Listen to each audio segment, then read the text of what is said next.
News अवां सां share कंदा हलो। मीरपुर खास बरसां बासर खिपरो रोड के सब्ज़ल स्टाफ वटां कंघल ढंढ में कट ॾेई पानी छोड़ करे छॾियो आहे। कट ॾियण सबबि हज़ारे एकड़नि ते बीठल वणनि मिर्चनि जो फसल तबाह थी वियो आहे, जॾहिं त केतिराई ॻोठ पाणी हेठि अची विया आहिनि। सवें मारूड़ा रोडनि रस्तनि ते बेयारो मददगार वेठल आहिनि। चइनी पासे पाणी खां पाणी आहे ऐं इलाइक़ो समुंड जो ॾेख ॾियणु लॻो आहे।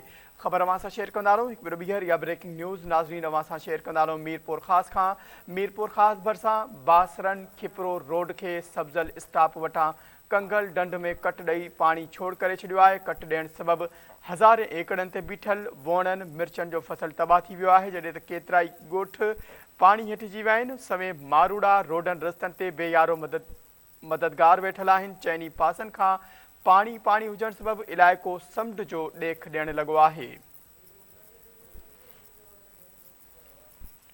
ख़बर के हवाले से अवां खे आगाह करे रहिया आहियूं। नाज़रीन, ब्रेकिंग न्यूज़ अवां सां शेयर कंदा हलो। मीरपुर ख़ास भरिसां बासरन खिपरो रोड के सब्ज़ल स्टाफ वटां कंघल ढंढ में कट ॾेई पानी छोड़ करे छॾियो आहे।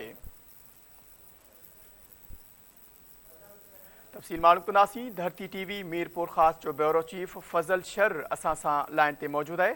फज़ल, आगाह कजो त कहिड़ा ॻोठ आहिनि जेके इन कट ॾियण सबबि मुतासिर थिया आहिनि?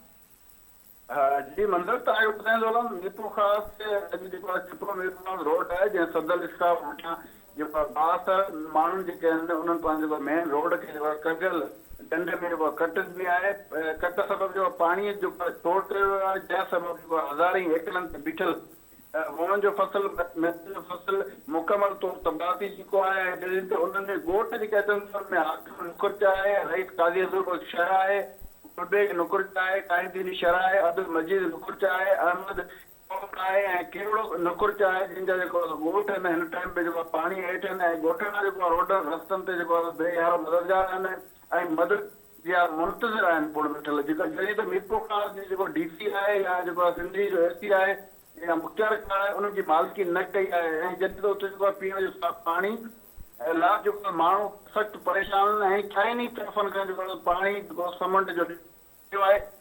ॿिए तरफ़ तव्हांखे ॿुधाईंदो त गैस्ट्रो ऐं मलेरिया जहिड़ा मर्ज़ जेको वबाई सूरत इख्तियार कयो। जी, वॾी महिरबानी फज़ल आगाह करण लाइ।